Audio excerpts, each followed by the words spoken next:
Buenas tardes, chicos, bienvenidos nuevamente a la clase. Espero que hayan tenido una buena semana. Vamos a tratar de seguir avanzando, Daniel, en materia. Daniel me contó que vieron ejemplos de análisis de poder en R y que también avanzaron, bueno, volvimos un poquitito para atrás para mostrarles Welch ANOVA. Casi todos los años yo recuerdo a partir de las preguntas, de decirle, mire, está también esta aproximación de Welch-ANOVA para las situaciones en las cuales yo tengo heterocedasticidad, puedo asumir una distribución aproximadamente normal, porque Welch depende del supuesto de distribución aproximadamente normal, y que no puedo hacer una transformación, ya sea porque no mejora la homocedasticidad, la heterocedasticidad para hacerlas similares, o porque la variable bajo estudio no es interpretable con un cambio de escala, que también puede suceder. Entonces, en esos casos, hay una posibilidad que esta ANOVA de Welch, estudios bastante recientes, yo diría en los últimos 2 o 3 años, sugieren que hay alguien que está tipeando en el pizarrón. ¿O no? Sí. A ver, ¿cómo salgo de aquí? Forward link from SNRT. A ver. Estas son las cosas que a mí me da miedo.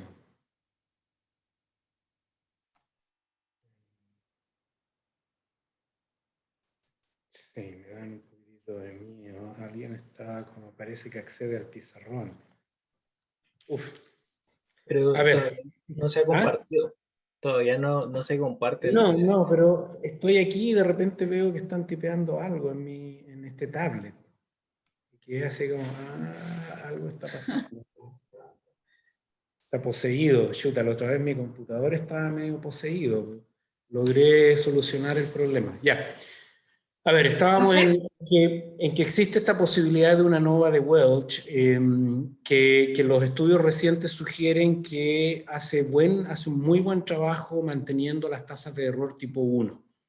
La duda, el por qué nosotros no vamos derechamente a usar una ANOVA de Welch que parece que es robusta a heterocedasticidad, y en vez de la ANOVA, tiene que ver con que aún no hay claridad de cuánto estamos sacrificando las tasas de error tipo 2, es decir, aumentando las tasas de error tipo 2 al partir con un Welch ANOVA. Y esos son trabajos que requieren un conjunto de simulaciones de escenarios y situaciones bien grandes. Entonces, todavía como que falta un poquitito para mí de información de cuánto estamos sacrificando el poder de esas pruebas. Como les digo, yo no solamente quiero una prueba que sea conservadora, como sería Welch, o robusta, perdón, como sería Welch, pero también que sea poderosa. Entonces no queremos partir con esas pruebas como primera opción, sino que primero explorar los datos y ver si es que podemos aplicar una ANOVA.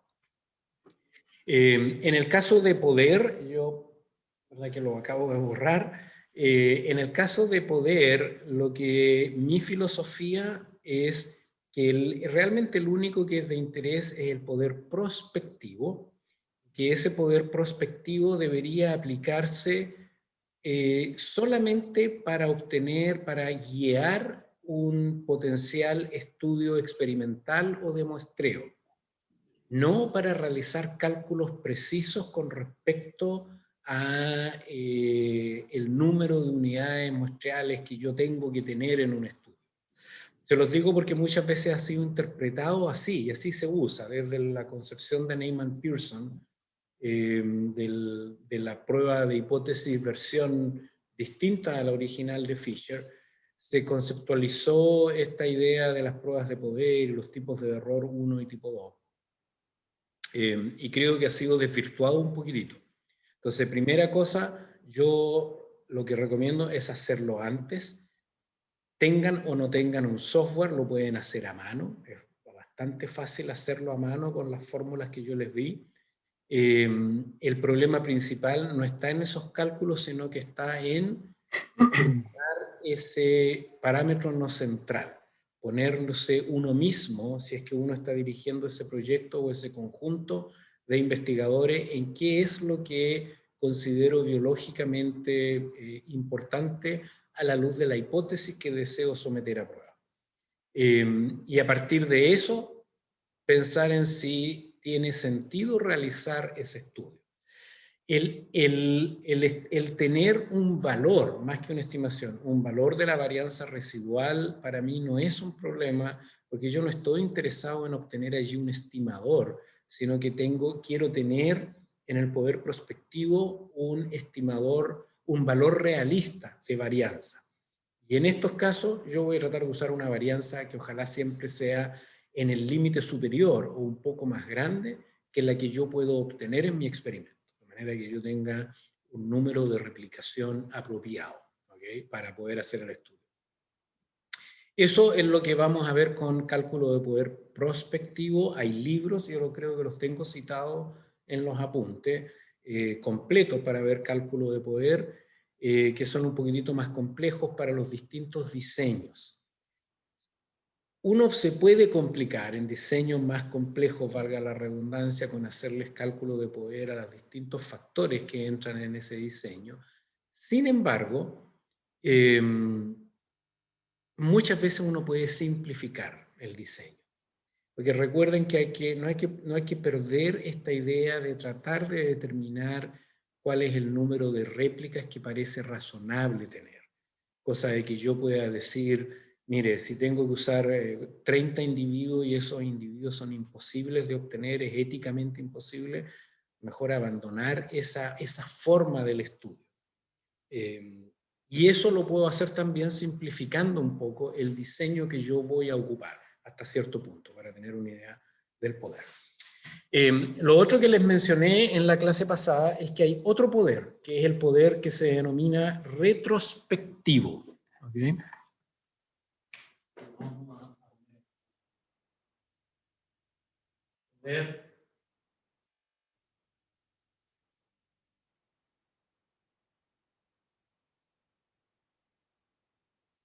Este poder retrospectivo. ¿Qué significa el poder retrospectivo? Que yo lo hago después de haber obtenido los resultados, y que lo voy a hacer o me voy a preguntar cuando un revisor me dice, oiga, usted que dice que no hay diferencias significativas en tal tratamiento, es decir, no rechacé la hipótesis nula.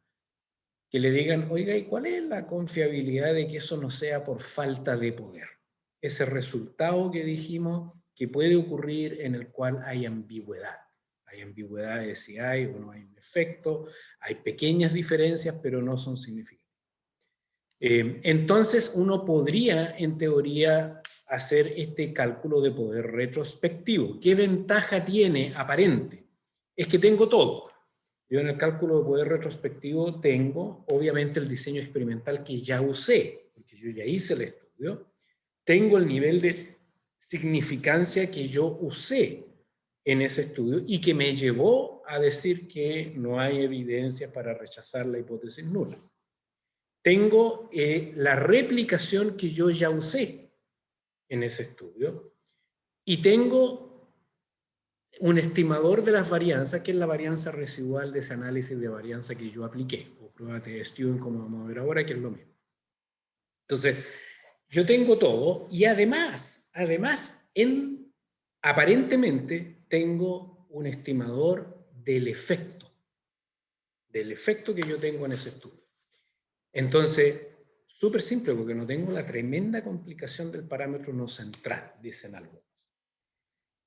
A ese poder que es calculado con todos estos datos que yo ya hice de experimento y veo, qué poder tuve para decir, tuve un poder del 90%, tuve un poder del 70%. Uno ve de repente respuestas de autores de papers que dicen, mire, yo tuve un poder del 95%. Igual no rechacé la hipótesis nula. Y uno como editor de la revista dice, es que entonces lo hizo mal nomás, porque no puede haber tenido un poder del 95% si no la rechazó. Hay algo mal en sus cálculos, en la manera como se hizo. Entonces, a ese poder, además en la literatura se le llama poder verdadero. ¿Okay? Y yo les decía, o les adelantaba la clase pasada, de que ese cálculo de poder es de re poca utilidad. Y y es muy controversial, y la mayoría de los autores dicen, mire, vale re poco hacerlo. Se puede hacer bajo ciertas circunstancias que entregue información más o menos útil. ¿A alguien se le ocurre por qué? ¿Qué tipo de problemas surgen con esto del cálculo de poder retrospectivo, cuando aparentemente yo tengo toda la información? ¿Alguna idea?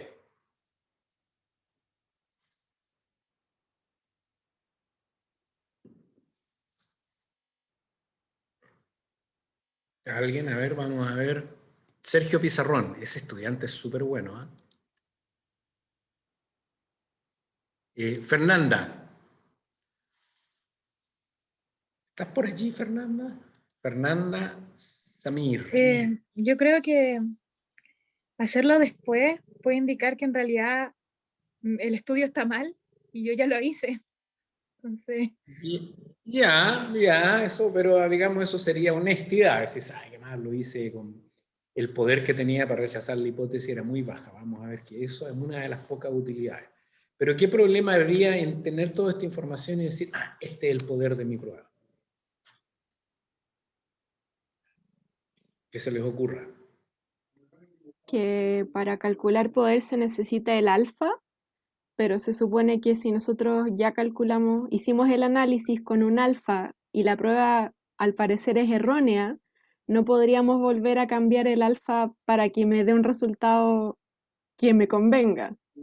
¿Micaela fue esa? Sí. Sí, oye, Micaela, súper bien, súper bien. Hay un tema, ¿verdad? Es decir, a ver, yo hice mi estudio, pesqué mi resultado y digo, no hay diferencia significativa. ¿Cómo yo ahora le calculo el poder? Porque recuerden ustedes que la conclusión que yo saco es que las diferencias que yo observo entre los grupos, esas diferencias observadas, pueden ser explicadas por simple azar. Eso es lo que yo estoy concluyendo. Yo digo, aquí no hay realmente diferencia que ameriten una explicación. Esa es la lógica de no haber rechazado esa hipótesis nula con ese alfa. Entonces, yo ahora tengo que decir, en realidad me equivoqué cuando hice eso. Y habían diferencias. Y lo que pasa es que no las encontré. Entonces yo, como dice Micaela, yo diría, bueno, entonces yo tendría que cambiar el alfa para poder determinar que sí había. Con lo cual es obvio de que ese alfa ya no es a priori. Entonces yo no puedo fijar una probabilidad de rechazar una hipótesis nula de igual manera que como lo hice al ponernos de acuerdo antes de lanzar la monedita, antes de ponernos de acuerdo en un estudio, porque ahora yo la estoy cambiando. Entonces, tengo un problema de lógica al hacer este estudio, porque yo ya concluí que cualquier diferencia que pueda ocurrir en ese estudio la puedo explicar por simple azar, diferencia que no requieren una explicación más grande. Entonces, tampoco puedo usar nunca, y lo que más se recomienda, es nunca en estos análisis retrospectivos usar el efecto observado. Recuerden ustedes cuál es el efecto. La desviación, ¿verdad?, de los niveles del factor con respecto al gran promedio. ¿Cuánto se separa? Ese efecto, en estos cálculos de poder retrospectivo, se iguala al parámetro no central. Y la pregunta es, ¿son lo mismo el efecto que yo observo y el parámetro no central que describimos en la clase pasada? Micaela, yo creo que ya medio lo respondió. No es lo mismo. No es lo mismo. El parámetro no central es la importancia biológica mínima. Claro, es lo que yo defino como que es lo mínimo que es de diferencia, que es biológicamente importante o que yo considero que apoya mi modelo explicativo, lo mínimo. El efecto es lo observado, lo que realmente pasó con esa prueba. Entonces, el usarlo ahora tiene, uno, el problema de que en realidad no es lo mismo que en el cálculo de poder prospectivo, por mucho que aparezca ahí, porque incluso se habla de que ahora yo tengo un estimador del parámetro no central, y eso es falso. Parámetro no central, desafortunadamente, se llama, y le llaman en la mayoría de los textos, no todos, algunos han decidido no usarlo como parámetro. porque no es estimable, es un valor teórico. Es el valor teórico que me dice a mí, basado en mi ciencia, que esto es importante, y en el patrón que deseo explicar. Entonces, yo no lo puedo estimar, primero, a partir de esos efectos que observé en mi trabajo, y caigo en este problema de lógica fundamental, que yo concluí que esas diferencias son producto del simple azar, y ahora digo, no, si esas diferencias en realidad existen, y son de la magnitud que yo observé. Eso es un problema de lógica serio, porque antes esas diferencias podrían fluctuar de un momento, de una repetición del experimento a otro, porque son producto de azar. No es que sean diferencias que expresen diferencias entre los tratamientos. Eso es lo que yo concluí. Puede estar equivocado lo que yo concluí. Una en 20 veces va a estarlo, ¿verdad? Por simple azar, aunque haya una 20 veces, voy a estar equivocado. Pero yo no puedo decir ahora, no, es que yo concluí esto y ahora voy a decir que estas diferencias son importantes. Entonces, ¿qué ha pasado con todos estos problemas de cálculo de poder retrospectivo? Que ha habido varias reuniones para tratar de buscar un consenso con respecto a su utilidad. Cuando entregan alguna información de utilidad, en la revista Ecology hace años apareció una serie de papers, una discusión, porque había una postura de solicitar a todos los autores de revista que cada vez que no rechazaban la hipótesis nula, indicaran el poder de la prueba. Y se quería que eso pasara a ser una regla editorial.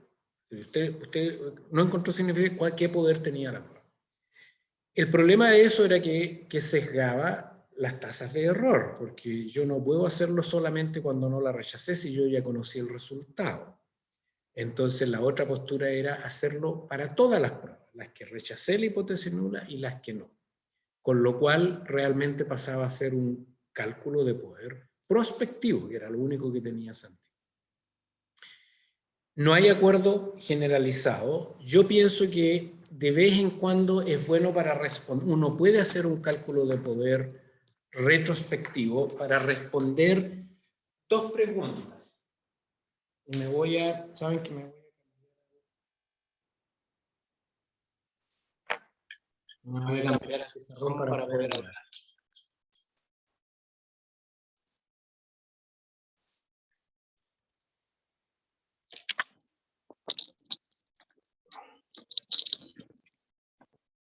¿Aló, me escuchan? Se escucha bien. Escucha, profe. Sí, profe. Súper. Bueno, entonces, primero, nunca usar, luego me cambio al pizarrón, pero aquí el efecto observado. Ok. Eso como regla, porque ese efecto es otra cosa, no es lo que yo quiero. Y puedo usar el poder retrospectivo para responder, por ejemplo, cuán grandes son las diferencias que habría podido encontrar con una probabilidad 1 menos 20 igual a, qué sé yo, 95%. ¿Sí? Yo creo que esa tal vez es la pregunta más útil que uno puede responder retrospectivamente. Poder decirle a los padres, miren, con la prueba que yo tuve, yo habría podido encontrar diferencias entre los tratamientos así de grandes con una buena probabilidad de haberlas detectado. ¿Ok? Lamentablemente muchas veces lo que uno encuentra cuando hace los cálculos bien es que esa diferencia que habría podido encontrar era como gigantesca, ¿ah? Y que cualquier cosa más chica no la habría podido detectar con un buen poder. ¿Okay? Entonces lo principal es poder, yo creo, responder cuando tengo una hipótesis nula falsa, si en realidad yo habría podido detectar diferencias que yo considero que son importantes, ¿sí? Entonces yo tengo toda la información, excepto que no uso ese efecto observado, sino que dadas mis restricciones que yo tengo el N, tengo un estimador de la varianza, tengo el diseño y tengo mi alfa, y digo porque no lo voy a cambiar, yo puedo decir, dado el nivel de significancia que usé para las otras pruebas o que yo quería usar, que va a ser en general el dado, el 5%, dado la replicación que yo pude obtener en mi estudio, dada la varianza, y ahí sí puedo decir, este es un estimador de esa varianza, yo habría podido detectar unas diferencias de al menos esta magnitud, con alguna probabilidad. Ese para mí es como la respuesta más útil, más que decir cuál es el poder que tuvo la prueba para detectar tales diferencias, que uno también lo puede hacer. Uno puede decir, la diferencia mínima importante es tal, que eso sí que pasaría a ser el parámetro no central, ¿verdad? La diferencia mínima importante, como decía Micaela, la biológicamente significativa. Y yo puedo decir, dada esa diferencia mínima, con mi N y mi varianza y el diseño que yo tuve, yo habría tenido tal probabilidad de detectarla. ¿Okay? Cuando lo hacen así, eso no puede dar más del 90%, si ustedes no la rechazaron.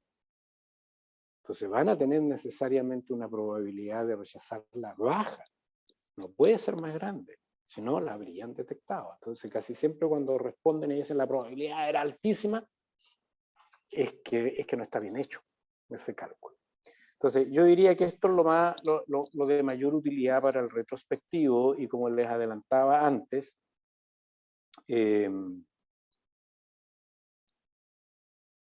¿cómo se llama? Los paquetes estadísticos algunos, entiendo que el ANOVA en R no lo entrega, me decías tú, Daniel, ¿verdad? Sí, Oye, ¿ANOVA todo esto acomoda diseños desbalanceados o solo balanceados? creo que hay una forma de acomodar desbalanceados, si no estoy mal. ¿Me corrige, José, si no es así? Hasta donde yo entiendo se puede, yo no lo he aplicado, pero hasta donde entiendo se puede acomodar un diseño desbalanceado.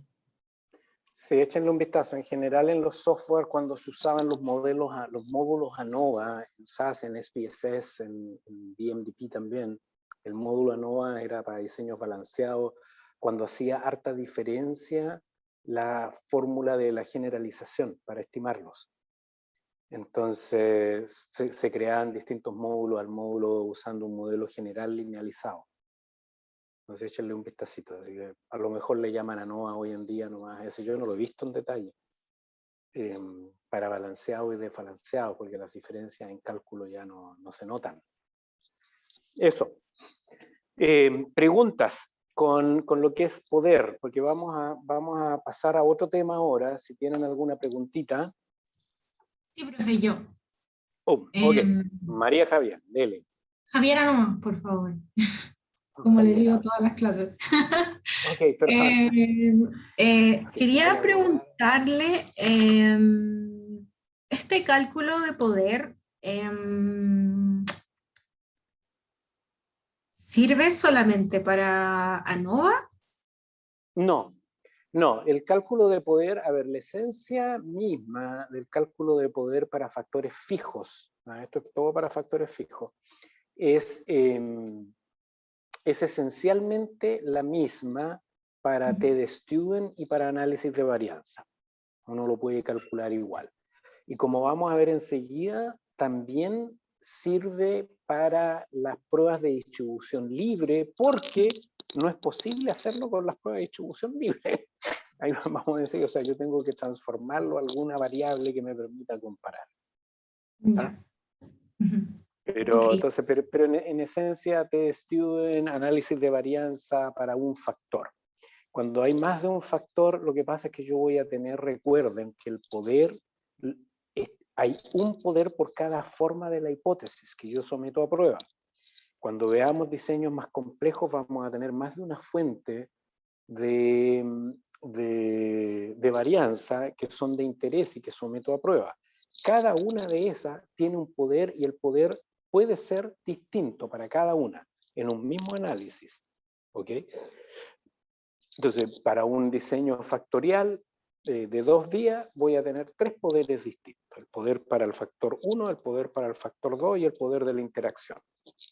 Y eso ustedes ya vieron análisis de varianza de 2 días. Entonces allí yo voy a tener que calcular el poder de cada uno separadamente. La lógica es más o menos la misma. Y en diseños más complejos no lo vamos a ver porque ahí hay que entrar a picar un poquitito de cómo yo lo calculo. Yo les decía, hay varios libros a que les pueden mostrar cómo hacer el cálculo de poder para diseños un poquito más complejos. ¿Sí? ¿Otra pregunta? ¿Quedó bien ahí, Javiera?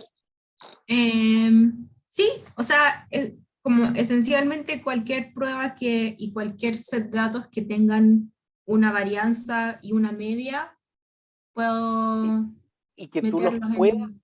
claro, los puedas analizar a través de análisis de varianza o T-Student, básicamente, que los puedas, Ok, no necesariamente ya. los vayas a analizar así. Porque, ojo, la técnica que tú uses, va a cambiar el poder. ¿Eh? Claro, Entonces, uno ya. hace, claro, lo que uno Ok. hace esta es la manera general de cómo uno lo hace es parecida. Y muchas veces Ujú. uno tiene que transformar esa variable o a un f o a un chi cuadrado, que es una distribución también basada en el supuesto de la distribución normal original. Entonces, también muchas veces hay que transformarlo para someterlo a prueba. La lógica es más o menos la misma. Ya, ok. Gracias, profe. Por cierto, revisé y sí se puede, pero no con la función base de ANOVA para diseños no balanceados. Es con la función del paquete CAR. Porque Okay. las otras te entregan ciertos errores. Te van a dar un resultado, pero te van a dar un resultado que va a estar mal estimado. Sí, sí. Hay que asegurarse ahí, después podemos conversar que usen sumas de cuadrado tipo 3 en los diseños de balanceado. Ahí hay una discusión que yo me metí una vez en R, que hay harta gente que sugiere las tipo 4. Yo creo que es un error para las formas de las hipótesis de interacción, pero las tipo 3 van a coger bien los diseños no balanceados.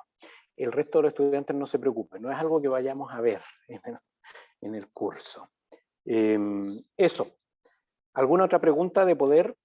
Un último comentario que creo que yo se los había dicho, en parte relacionado a los temas de las comisiones de bioética, que ahora cualquier proyecto de investigación requiere una certificación de esas comisiones y también ANIT la solicita, todas las universidades tienen estas comisiones. Se exige que los investigadores justifiquen el número de réplicas, ¿okay? Que van a usar en un determinado estudio. Y eso tiene un aspecto muy positivo, en que se trata de que los investigadores no utilicen un número indiscriminado, sobre todo de animales, que son ratas, ratones de laboratorio o algún otro animal consciente, digamos, o sintiente, como dicen. Tiene un poco el aspecto negativo, y es que aparte de los ámbitos de la biomedicina, muchos estudios, primero que muchos estudios no son para evaluar pruebas de hipótesis nulas, son más bien para estimación de parámetros. Y lo otro es que en otros casos cuesta ponerse en esta situación de cuál es el valor de ese parámetro no central para poder fijar un número mínimo de muestreo. Lamentablemente en muchas instituciones el expertise de la gente que está en estas comisiones no es precisamente estadística. Entonces se generan ahí algunas desconexiones, pero para ustedes lo importante es que lo van a aplicar. En algún momento, cuando diseñen algún estudio, les van a pedir una justificación de las réplicas. Eso. Lo que vimos también, vieron ustedes en la clase pasada, a ver si nos pasamos un poquitito al pizarrón. Yo tengo que ir a Share Whiteboard. Ahí, si van a Sergio Pizarrón, a este estudiante aventajado del curso. Lo que vimos es, a ver aquí, ahí. Ustedes ya vieron, me contó Daniel, en el práctico la prueba de Stewart. Y no sé cuánto les alcanzaron a contar un poquitito de la historia de la prueba de Stewart, que la propone la distribución y una prueba rápida para comparar medias muestrales, este señor Gossett, ¿no? Que trabajaba para la... ¿Les contaste eso, Daniel? ¿De dónde viene la prueba? No, creo que esa la expuso José y creo que no le contó la historiecita de No de conté dónde la historia proviene. asociada. Sí, la historia es muy buena porque este caballero, que a todo esto publicó varios papers súper influyentes,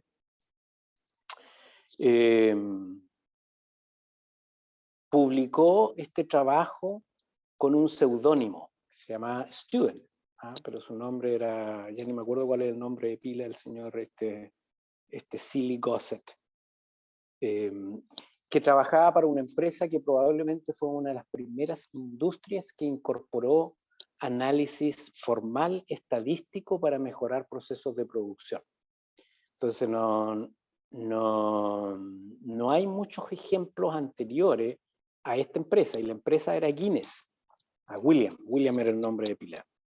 Y la empresa Guinness es la cervecera, y ellos ya por allá, siglo pasado, estaban a fines del 1800, principios del 1900, estaban incorporando análisis estadístico, y se dice que no le permitieron a Gossett publicar con su nombre porque podía ser esto copiado como uno de sus secretos industriales, el analizar datos estadísticos. Y él lo que hizo fue demostrar la formita de esa distribución que ustedes conocen muy bien, que dijo aquí hay una distribución muestral, que luego se llamó esto T, y dijo, si yo tomo una muestra de una distribución aproximadamente normal y le calculo el promedio a esa muestra, ¿están viendo mi pizarrón o no? Sí, se está viendo. Ah, bueno. Ya, le tomo una muestra de allí y yo digo, yo conozco la media, y dijo, le resto la media paramétrica, la real de la población, de manera que esta va a ser una diferencia relativamente chica por simple azar.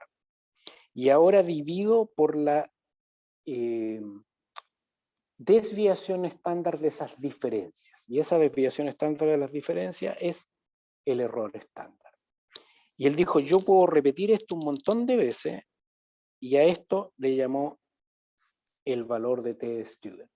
Es decir, es el valor de un estadístico tomado de una población con distribución aproximadamente normal, en una muestra, ¿no? Menos el valor real del parámetro dividido por el error estándar de esa estimación. Y si él dijo, yo grafico esta cuestión, voy a tener valores positivos y negativos que van variando la forma de esta distribución dependiendo de el número de grados de libertad. Y ese número de grados de libertad de aquí, ese nu, corresponde a esos grados de libertad. Entonces, cuando yo tomo una muestra, ustedes vieron, esto sencillamente es n-1. ¿Okay? Eso es la base de la prueba de T-Student, y lo que hizo él entonces fue expandir esta misma distribución de este estadístico, y dijo, bueno, sin perder ninguna generalidad, yo puedo ahora tomar dos muestras de una población con distribución aproximadamente normal y ¿cómo se llama? Y restar la diferencia paramétrica. Estos son mu, créanme. No me quedaron muy bonitos, pero ahí está, son mu. Y restar la diferencia poblacional entre esa, de donde yo tomé esas muestras, y dividir ahora por el n1 menos 1 por la varianza más n2 menos 1 por la varianza del otro grupo, dividido por n1 más n2 menos 2. ¿Ok? Entonces yo puedo calcular la misma diferencia, pero ahora tengo dos varianzas dentro de cada grupo, ¿verdad? Y lo que puedo hacer entonces es calcular un error estándar pesado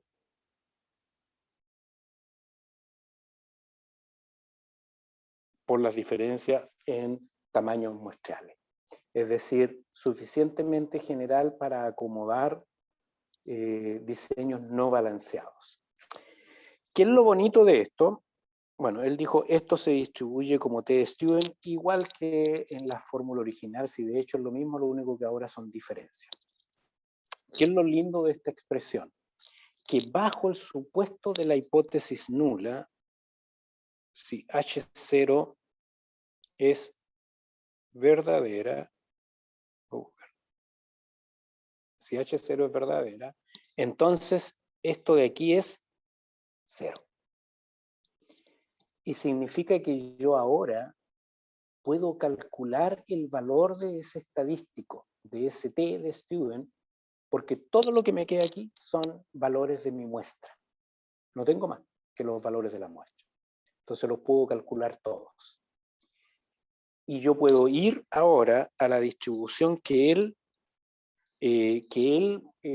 publicó. Es decir, se dio la pega. Imagínense ustedes ahí cuando estaba trabajando, probando el producto de esta empresa todo el día, se puso a calcular este estadístico. Esto es a mano básicamente que lo hizo, sí, matemáticamente, pero prácticamente a mano, ver cómo variaba la forma de estas curvas con muestreo aleatorio. Entonces se pasó harto rato ahí degustando el producto de la empresa y propuso esta distribución. Y esta distribución nos va a decir la probabilidad de que por simple azar ocurran diferencias así de grandes. Este es el mismo ejemplo que nosotros usamos y que ustedes han visto para prueba de hipótesis. ¿Ok? Entonces, la prueba de T-Student, la distribución de T-Student, ustedes saben, converge en la distribución normal cuando los grados de libertad aproximan alrededor de 30, cuando los grados, esto converge en la normal. ¿Okay?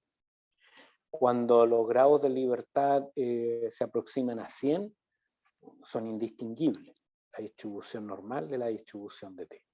Recuerden, la distribución normal es una distribución poblacional, no cambia la forma con los grados de libertad. La prueba de T-Student es una prueba muestral, entonces se hizo muy popular porque yo podía calcular rápidamente estos valores, y de hecho cuando N1 es igual a N2 igual a N, esto debería quedar simplemente algo así.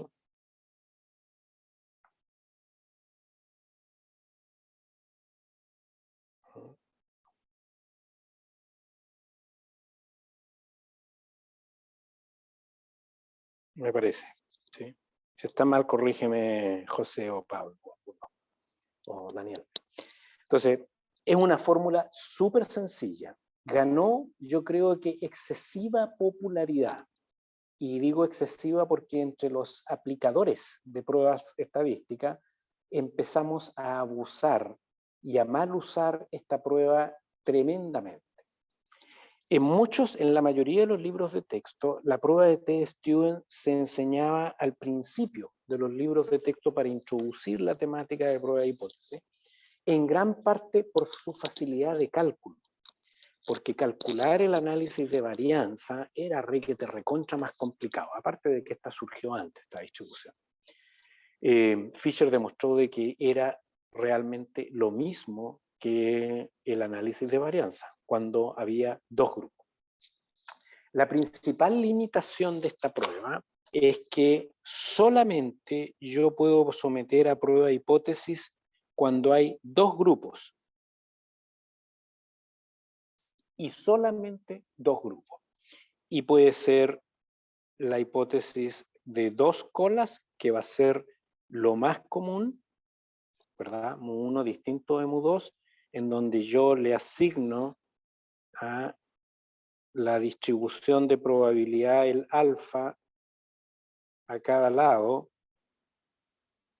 de esa distribución, o aquellos casos en donde yo puedo y es de interés, es apropiado formular esa hipótesis, perdón, esto es 0, esa hipótesis de una cola, en cuyo caso esto es menor o igual. ¿Ok? Sin embargo, hoy en día esa ventaja en términos de cómputo, de velocidad de cálculo, es absolutamente trivial. Vamos a conversar un poquitito más de que el uso para las pruebas de una cola debe ser necesariamente muy restrictivo.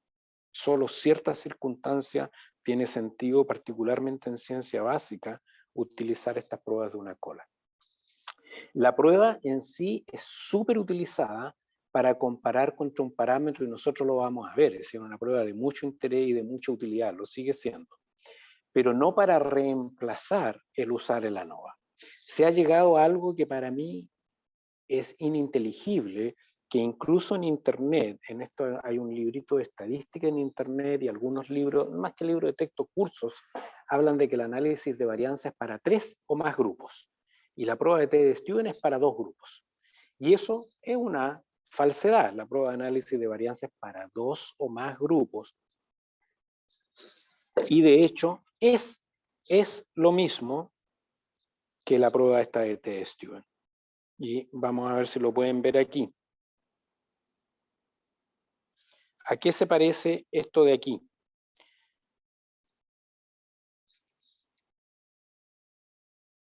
¿Qué parte, profe? Aquí, se los voy a mostrar enseguida. Ah, Esto de aquí, se los muestro enseguida. Este es el H0. ¿A qué se parece esto? Eso de ahí. ¿Qué pasaría si yo elevo al cuadrado esto de aquí? ¿A qué se parece? Diferencias entre medias elevadas al cuadrado.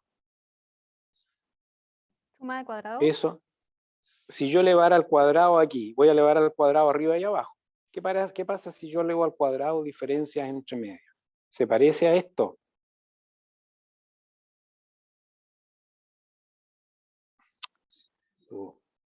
Déjeme, voy a borrar de nuevo. ¿No? Se parece a ese wiggle que hizo el profe allá. ¿Se parece a esto? A ver, miren.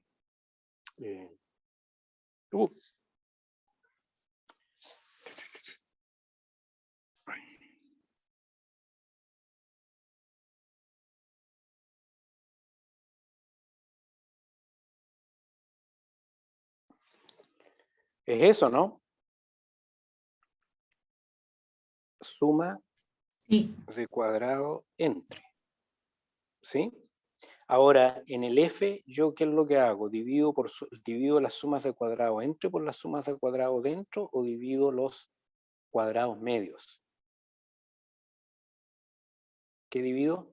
Los cuadrados medios, ¿verdad? Entonces, esto yo lo divido por A menos 1. ¿Cuánto es A? Siempre en una prueba de T-de-Stewart para 2 grupos. Es 2. De manera que ¿cuánto es este valor siempre aquí? 1.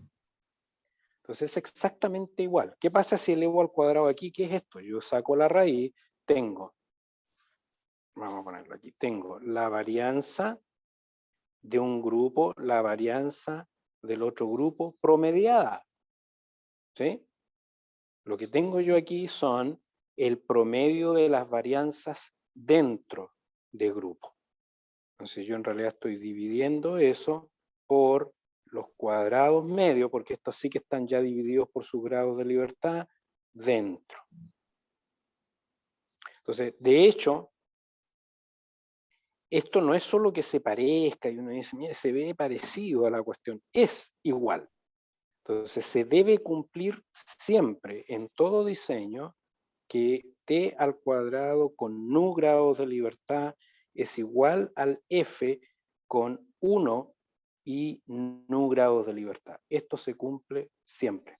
¿Ah? Entonces, ¿por qué 1? Porque yo en T-de-Stewart A siempre es igual a 2. ¿Ok? Entonces, son exactamente la misma prueba. Yo puedo ocupar indistintamente para someter a prueba hipótesis de 2 grupos, T de Steuben o la prueba de F, el análisis de varianza. Para las situaciones cuando la prueba es de 2 colas. ¿Ok? Y esa es otra, de hecho, demostración de que la prueba de análisis de varianza es de 2 colas. ¿Cómo estamos con la hora, Ayun? Son las 4:20. En 10 minutos. 10 minutos está. Ya, Sí. 10 minutos. Entonces, vamos a ver aquí, ustedes ya vieron este ejercicio de las pruebas de una cola.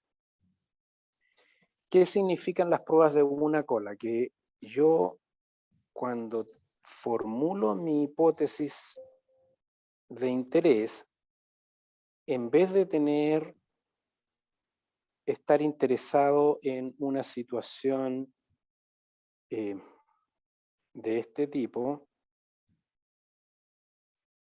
en donde cualquiera de los resultados, mayor o menor un grupo que el otro, me lleva a rechazar la hipótesis nula, en las de una cola yo digo, en realidad lo único que me interesa a mí es evaluar la hipótesis mu1, por ejemplo, menor o igual a mu2, y la alternativa que mu1 es mayor que mu2.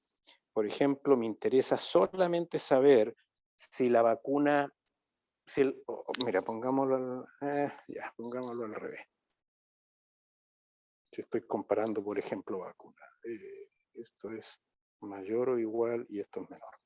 Si el grupo tratado con una vacuna tiene menor incidencia, no me interesa si es mayor de alguna enfermedad contagiosa.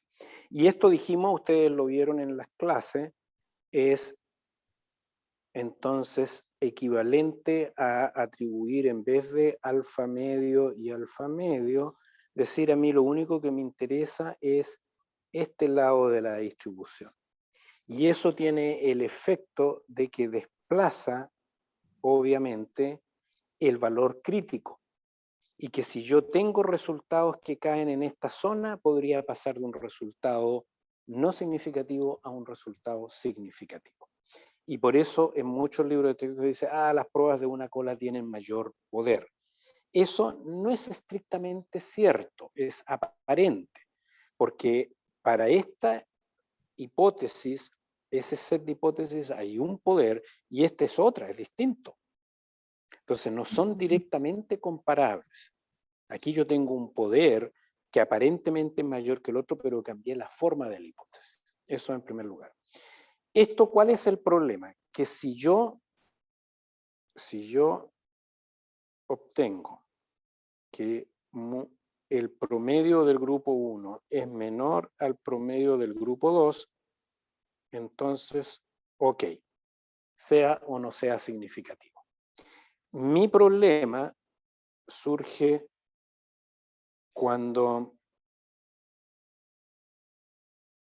como resultado obtengo eso. ¿Ok? Aquí me surge un problemazo, porque mi prueba para evaluar si esto es significativo o no tiene 0 poder. Porque yo he asignado toda la probabilidad de cometer un error tipo 1 a un solo lado de la distribución. Tengo 0 al otro lado. Entonces, ¿qué es lo que se ve uno enfrentado cuando uno formula esta hipótesis de una cola, decide hacerla y someter la prueba con una prueba de T-Steuben de una cola, y encontró este resultado, que la única conclusión posible es que el grupo 1 en realidad es mayor o igual que el grupo 2. Yo no puedo concluir que sea mayor, ni tampoco concluir que sea igual. Solamente que puede ser igual o mayor. ¿Qué pasa en la práctica? Que cuando los investigadores se enfrentan a esto, tienen que decidir qué hacer. Una posibilidad, que es lo más frecuente, es que dicen, es que entonces la voy a hacer con una hipótesis común y corriente de 2 colas. Este es el caso 1. Hago la prueba de 2 colas. ¿Qué problema creen ustedes que tengo ahora? Que yo ya la hice de una cola, pues, y conozco los resultados, de manera que, como bien decía Micaela, me parece que era, delante, era Micaela, ¿no? Sí, me quedaron al Sí, principio. ya no es el mismo alfa. Y de hecho, si ustedes me preguntan, no tengo idea cuál alfa debería usar uno. Yo ya conozco los resultados y los digo, ahora la voy a hacer de 2 colas. No decirlo en una publicación es deshonesto, obviamente. La otra alternativa que hacen los investigadores es hacer la prueba de una cola para el otro lado, le vamos a poner para el otro lado. ¿Se entiende? Digo, me salió al revés. Entonces voy a aplicar la prueba de una cola, pero para el otro lado. Obviamente, en la mayoría de los casos, eso va a ser imposible, porque uno va a tener que justificar y decir, no, es que todo mi programa de investigación, en realidad, estaba todo mal. La hipótesis de interés es justamente opuesta a la hipótesis de interés mía. A mí, en realidad, lo que estoy yo fabricando aquí son vacunas que aumenten la sensibilidad a nuevos factores infecciosos. Ese es mi programa de investigación, por ejemplo.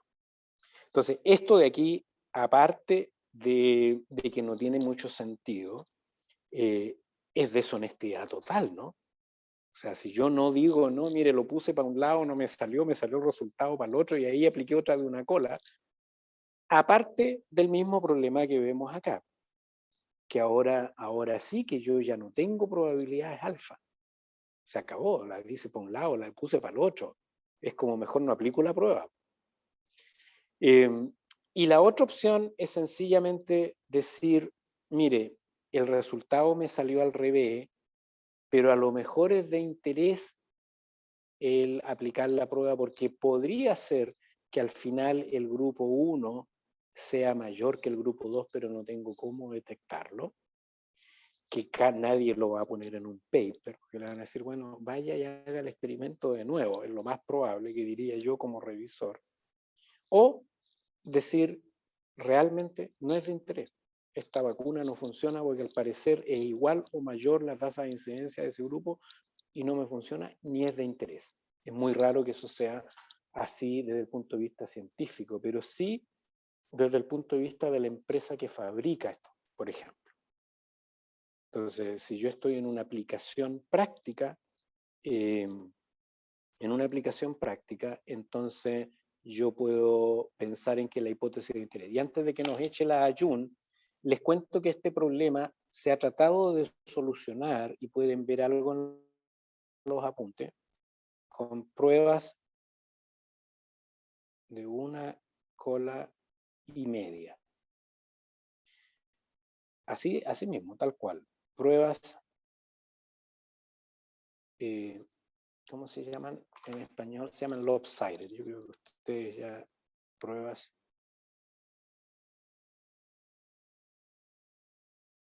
lopsided. Pruebas de una cola y 3/4. Tal cual. ¿Qué es lo que hacen todas estas pruebas? Que en vez de tener 0 poder para un lado, por ejemplo, en vez de decir aquí voy a poner alfa y aquí pongo 0 de la distribución, en vez de eso aquí voy a poner 2/3 de mi alfa para este lado y aquí voy a poner 1/3 de mi alfa para ese lado. ¿Ah?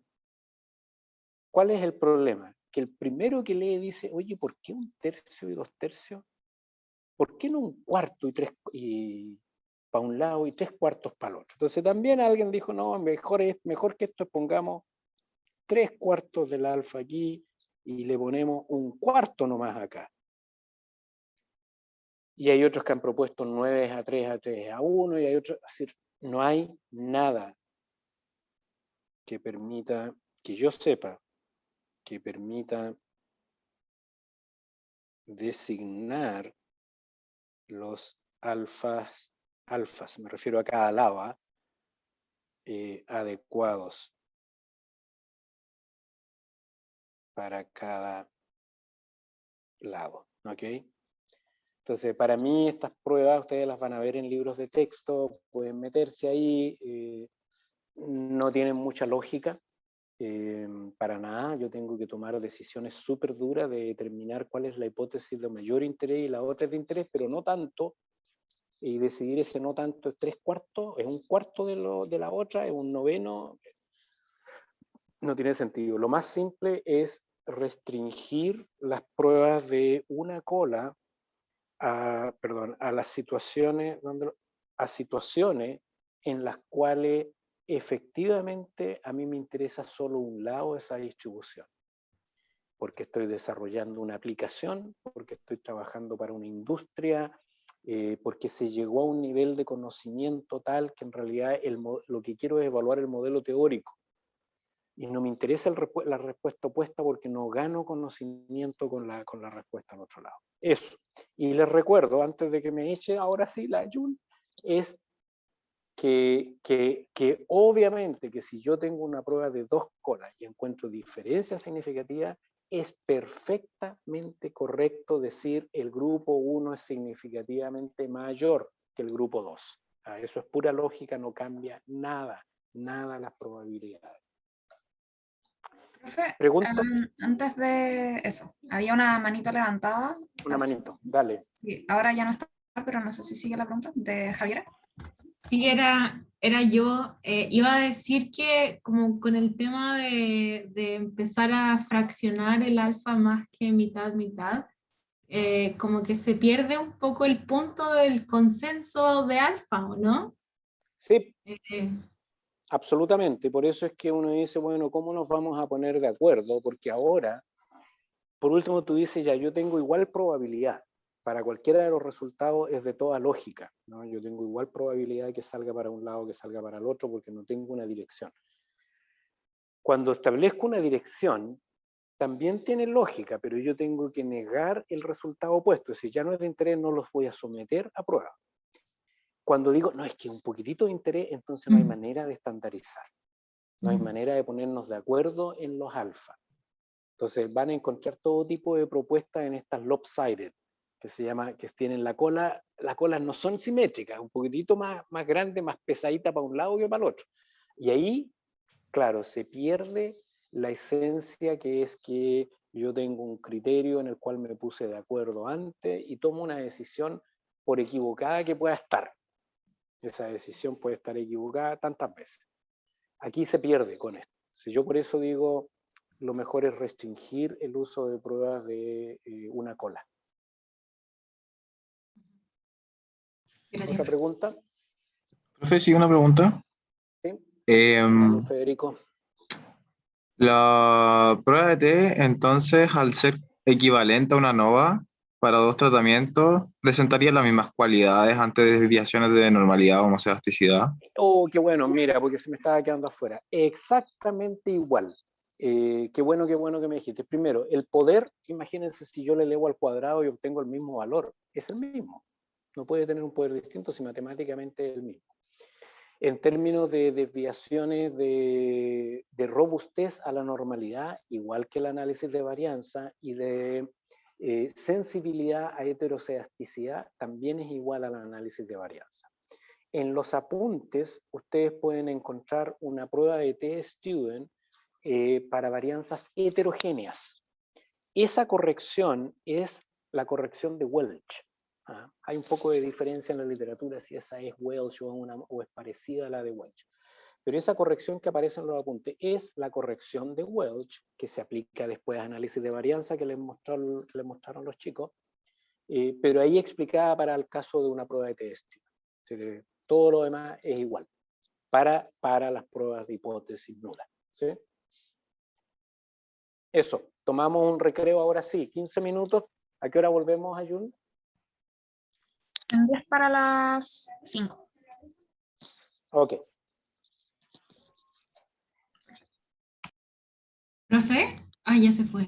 o sea, para seguir avanzando en materia, y antes de llegar a diseño experimental, nos quedan 2 tópicos, más o menos, uno bastante importante, el otro que no puedo yo no pasar en un curso, las llamadas estas, se los voy a escribir aquí, las llamadas pruebas no paramétricas. ¿Ok? Y lo pongo entre comillas porque yo les había dicho, no es un buen nombre por lo que hacen, pero además de que sugiere de que estas son las únicas pruebas no paramétricas. Estas son pruebas no paramétricas para, le voy a poner aquí, hipótesis nulas. ¿Ok? Y se los indico porque hay un sinnúmero de pruebas estadísticas no paramétricas que permiten, ahí está mejor parece, que permiten someter, que permiten estimación de parámetros, permiten realizar ajustes y una infinidad de otras cosas, y que son también pruebas no paramétricas o semiparamétricas, y que no corresponden a este conjunto de pruebas que se les ha llamado por los biólogos principalmente, las pruebas no paramétricas. ¿Okay? Y yo les había dicho ya, adelantado en las primeras clases, que probablemente un nombre más adecuado es pruebas de distribución libre. ¿Okay? Pruebas de distribución libre para someter a prueba de hipótesis nula. ¿Okay? Y eso porque refleja mejor lo que hacen, y es que no tienen supuestos particulares de la distribución de la variable que yo estoy analizando. ¿Okay? Oye, por si acaso, sí, Javiera, mi letra no es mucho mejor cuando escribo en papel, ¿eh? Solo para clarificar, que yo ahora que la veo ahí en la pantalla, digo, no sé si lo puedo hacer mucho mejor si me pasa un lápiz y papel. Así es que hay una limitación estructural ahí, que no tiene solo que ver con la pantalla, con el software. Entonces, hay pruebas de, les decía yo, un nombre más adecuado son estas pruebas de distribución libre para someter a prueba hipótesis nulas. Ha habido en la historia muchísimos mitos alrededor de estas pruebas, y ha quedado también como marcado en algunas escuelas el priorizar su uso y tratar de, si tú quieres, fomentar el uso de estas pruebas porque tienen algunas supuestas ventajas sobre las pruebas de análisis de varianza para determinadas condiciones. Y muchos mitos que han quedado en la literatura, porque algunos eran errores hasta en libros de texto, y otros que sencillamente los biólogos no nos hemos preocupado de ir y examinar qué realmente y cómo trabajan estas pruebas y cuáles son los supuestos. Entonces, nosotros vamos a ver súper rápido estas pruebas. Para mí, en general, tienen una utilidad relativamente acotada para ciertas situaciones. Así como yo les decía, las pruebas de una cola de TestStudent son de una utilidad bastante acotada para ciertas situaciones, que en general no es en ciencias básicas o en investigación científica más tradicional, digo, no industrial. En este caso, estas pruebas yo las visualizo también como con una aplicación relativamente acotada a ciertas situaciones. Y la razón principal, se los adelanto, es que yo creo que son pruebas que no permiten ninguna conexión con tamaños de efectos, que sea sensible. Nosotros en análisis de varianza ya el poder de la prueba, como yo les decía, y el valor de P tiene una conexión solamente indirecta con el tamaño de efecto. Estas pruebas no paramétricas tienen casi cero conexión, o sea, muy poquito. Entonces, ponen todo el peso del análisis mismo en determinar si hay o no hay significancia en general. Y segundo, que es tal vez lo más importante para este curso, es que no permiten diseños complejos. Las pruebas no paramétricas todavía, en su inmensa mayoría de las que yo conozco, pueden haber habido mayores avances ahora. Son pruebas que nos permiten diseños mucho más complejos. Y nosotros vamos a ver diseño, con la palabra complejo suena como, nos queda como grande, diseños más comúnmente utilizados a través de pruebas así no paramétricas no hay, no son muy útiles, no son apropiadas. ¿En qué consisten estas pruebas? La inmensa mayoría de estas pruebas consisten en transformar la variable original a rankings.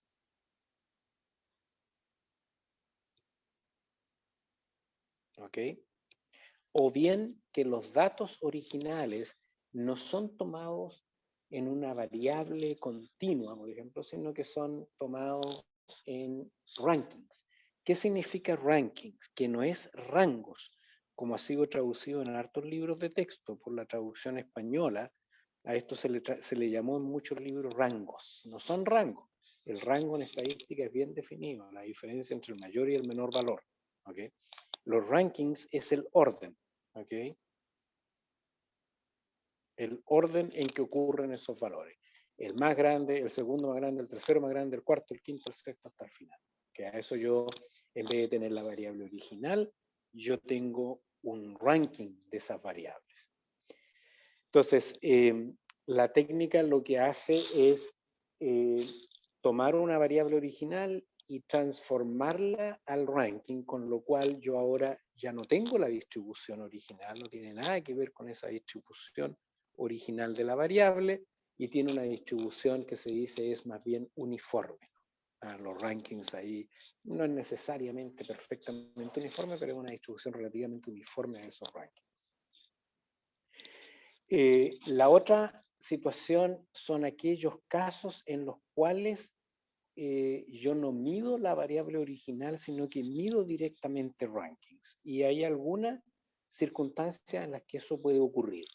El ejemplo que creo que yo tengo en los apuntes es si ustedes van tienen un diseño experimental en donde desean evaluar, por ejemplo, las tasas de abandono de caracoles con distintos niveles de heterogeneidad natural del hábitat. Y aquí hay un hábitat heterogéneo. Estoy diciendo un experimento que podría ser perfectamente una publicación en Science o en Nature. ¿Cuándo se demoran más o menos los caracoles en salir? Cuando hay menor o mayor heterogeneidad. Entonces uno podría decir, aquí yo tengo diferencia en heterogeneidad, dos grupos. Y yo lo que quiero es ver cuánto se demoran en salir, pero imagínense que en realidad la heterogeneidad se produce a una escala así, en donde ese es mi caracolito. Y aquí está optimizado. Yo lo que puedo hacer es conseguirme estudiantes de 296 que van y miran esta cuestión y se sientan y esperan y dicen el primer caracolito, el caracol 1 salió a los 2 días, 3 horas, 42 minutos. Y el caracol, y venía del grupo K igual 1. Okay. Y el segundo caracol salió a los 4 días, 5 horas, 12 minutos. Entonces yo probablemente voy a tener que conseguirme un estudiante de 296 súper entusiasmado para estar sentado aquí mirando y tomándole el tiempo a los caracoles. ¿Sí? Entonces, ¿qué puedo hacer yo? Es decir, mira, registra cuándo sale el primero, el segundo, el tercero. Entonces, en vez de, y este venía, qué sé yo, del K igual 1 también, y el tercero venía del K igual 2, etc. Entonces, en vez de tener esta variable continua, que es aquí en este caso el tiempo para evacuar un hábitat en particular, un área en particular, yo puedo sencillamente registrar el orden en que sale. Entonces voy a tener el 3, el 4, el 5, dependiendo de cuántas réplicas tenga ahí, hasta, qué sé yo, la última. Esto de aquí, obviamente, que es harto menos trabajo. Entonces yo puedo ir y decir, a ver, mira, salió, aquí falta uno, está por allá, listo, este fue el primero, no tengo que estar allí. Entonces en esos casos generales, en donde el registrar el orden implica una simplificación muy grande, logística, uno dice, bueno, el dato original yo lo puedo tomar como el orden. Otros casos que se ha hecho muy común es cuando se evalúan parásitos, abundancia de parásitos. Y en abundancia de parásitos, muchas veces cuando se analiza una comunidad al interior de un mamífero, por ejemplo, los parásitos varían en abundancia entre un individuo de la especie 28 a 4.378.000 de la especie 13. Entonces, ¿a qué voy? Que muchas veces el estimar estos números cuantitativos de abundancia requiere un trabajo gigantesco. Entonces, lo que se hace es usar estas tablas estandarizadas, es decir, ya, el más abundante de todo, la especie 13. El segundo más abundante, que ya no tiene 4 millones, sino que hay como 500.000, es el 2. El tercero, el cuarto, el quinto. Entonces yo, en vez de tener que contar todos estos individuos, sencillamente los clasifico, los pongo en clases que son básicamente rankings, que les asigno un ranking de abundancia. También en caso de radiación, yo puedo estimar el ranking de abundancia de radiación en vez de tener que calcular las tasas de radiación y situaciones de ese tipo. Esos son los casos en los cuales uno puede pensar de que la variable original se mide como ranking. Y ahí estas pruebas son súper apropiadas. Que hay que tener un poquito en consideración de que yo ahora, como tengo rankings, realmente no tengo un estimador de una media que tenga mucho sentido, ¿no? Sino que estas dos cosas como que no van juntas, sino que para el ranking, el promedio de un ranking es más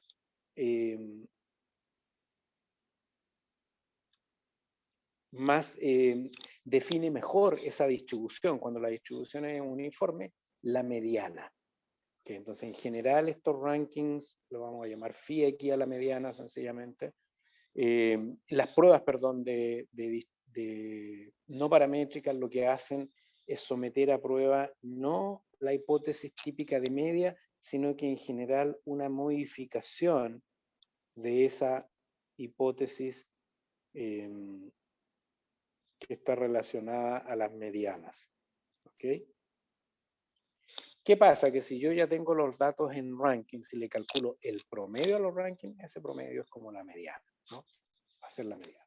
Entonces, la gente a veces no se da cuenta directamente que las dos formas de la hipótesis son un poquitito distintas. ¿Okay? ¿Qué más de generalidad? ¿Qué tipo de hipótesis puedo evaluar yo con estas pruebas? Puedo evaluar estas. Profe, una pregunta. Sí. Acá en este Sí, caso, la mediana deja ser parte de la variable respuesta, sino que la mediana corresponde como a uno de los factores. Perdón, discúlpame. Que si en este caso la mediana no correspondería a un valor de una variable respuesta, sino que correspondería como a un tratamiento, un factor. Por ejemplo, el de los caracoles. No, sí, dale. No sé, salen 100 caracoles del círculo, entonces la mediana sería el caracol número 50.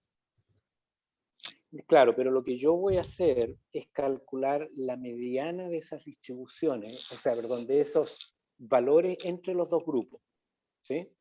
Entonces yo voy a ver si las medianas son iguales, entonces los dos grupos salen aleatoriamente y sus rankings entonces van a ser similares, ¿sí? Eso es la hipótesis del modelo. Yo digo, Va a salir el ranking 1 de 1, 2 y en forma aleatoria me van a quedar entremezclados los rankings. Si pudiera considerar cada caracol independiente y hay 100, me van a quedar entremezclados todos esos rankings. ¿Tá? Y entonces la mediana de esos dos grupos, que van a ser 50 y 50, la mediana de esos dos grupos van a ser parecidas. Esa es la hipótesis, ¿sí? Entonces yo ahora es muy parecido, ¿eh? Recuerden ustedes que la mediana y la media y el promedio son muy parecidos, coinciden en una distribución normal.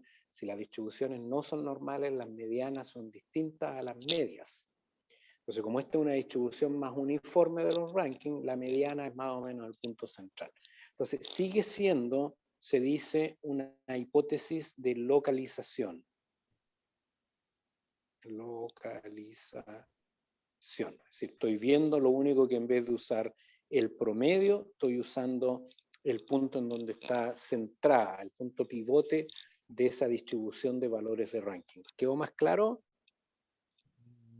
Un poco, sí. O sea, igual tengo Ya, la duda entonces todavía. aquí fíjate que si yo estuviera midiendo el tiempo, si tuviera tiempo, y el tiempo de evacuación, me refiero, entre los dos grupos que es heterogéneo y liso, ¿ah? Los dos hábitats.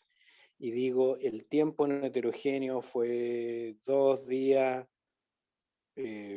28 minutos o algo así. ¿Tá?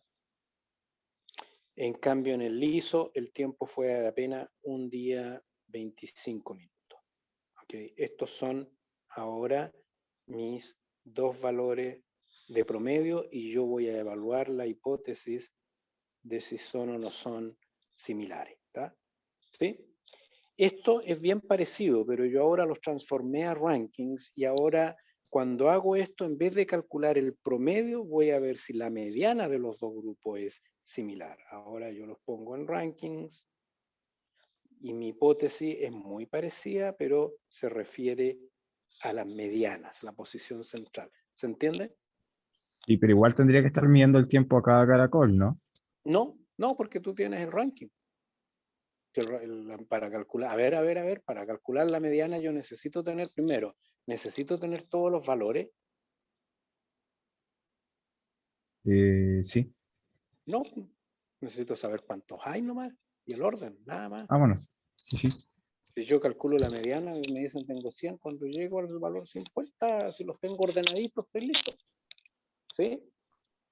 Entonces, calcular una mediana requiere mucho menos esfuerzo, por eso también a veces se hacen pruebas de mediana cuando uno no tiene todas las observaciones, pero sabe cuántas hay en el grupo. Por ejemplo, tasas de extinción de especies. Yo tengo una tasa de extinción de especies, pero todavía no se me han extinguido todas de una familia, de un clado, pero sé cuántas hay a determinado momento de esa radiación. Digo, mire, la mediana de la extinción en este grupo es distinta a este otro. ¿Sí? Lo puedo saber aún sin tener todas las observaciones de todas las especies extintas. En cambio, si quiero estimar el tiempo, que es la variable continua, no puedo, porque las 3 especies que siguen vivas de ese clado podrían extinguirse en otro 1.000.000 de años. ¿Se entiende? Entonces, Sí, ojo, que aquí yo para la mediana, no es lo mismo, yo no necesito tener los valores, yo necesito solamente tener los rankings, porque una vez que yo ordeno las observaciones, me basta con llegar a la mitad, si eso es, ¿sí? Entonces, está. Pero y aquí, ojo, es la mediana del ranking, del ranking. Ok, yo lo puedo después llevar a cuál es la mediana en la observación original. Eso es lo que hacen en general, no sé si queda un poquito más claro. sí, profe, gracias. Ya. Mira, la diferencia casi nadie la hace, y para todos los efectos del nivel de precisión de nuestras hipótesis, yo no lo encuentro tan importante. El nivel de precisión de nuestras hipótesis, es decir, en realidad es el promedio lo que mi modelo biológico quiere explicar, o la mediana de la distribución, en general no son tan precisos. Entonces no es que uno pueda defender de que hay que hacerlo siempre con el promedio. Algunos modelos sí. Algunos modelos tienen que ser el promedio. ¿Profe? En otros, sí.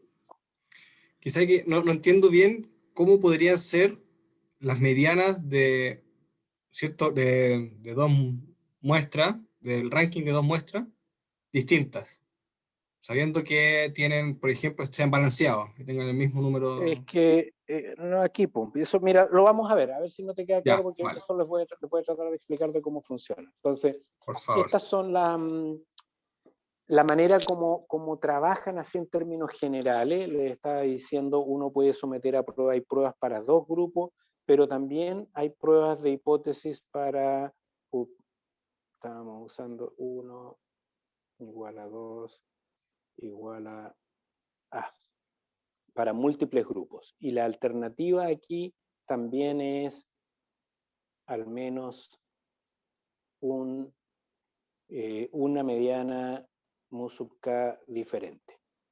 ¿Ok? Entonces, hay pruebas no paramétricas para dos grupos, para múltiples grupos. Y cuando son de dos grupos, al igual que el T-Student, hay pruebas de una cola o de dos colas.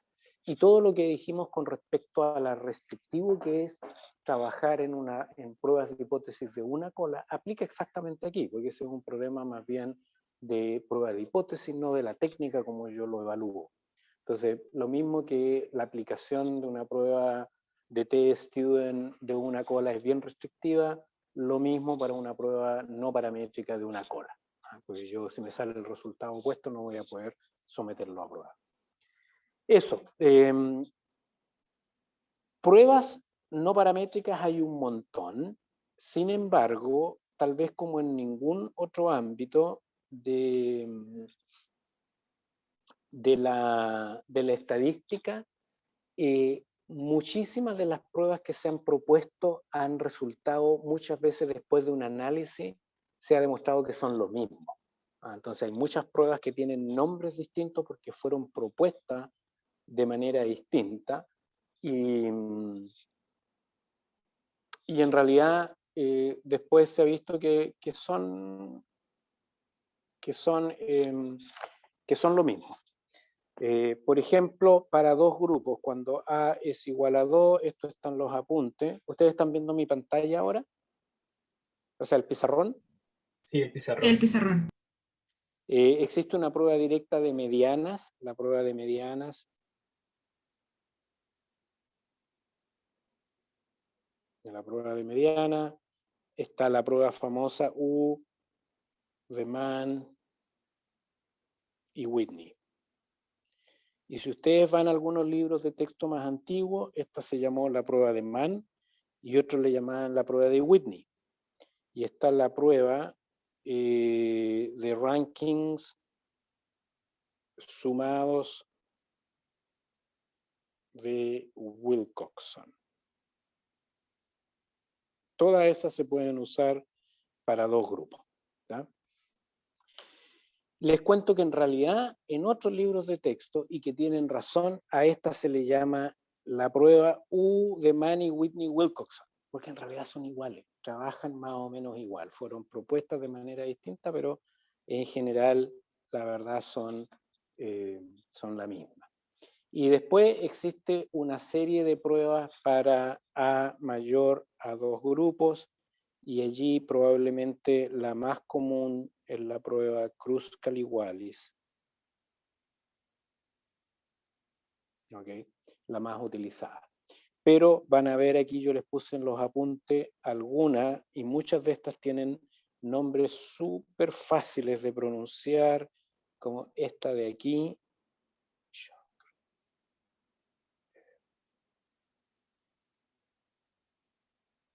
Así. Esa pruebita de Jonquery-Terpstra para realizar pruebas de distribución libre. Yo, como les digo, no vamos a pasar mucho más que el ejemplo básico de cómo trabajan, pero se las quiero mencionar, a pesar de que están ahí en los apuntes, para que sepan que hay una batería grande de alternativas de pruebas de distribución. ¿Qué es lo que más me interesa a mí que veamos ahora de esto? Los supuestos. Porque estos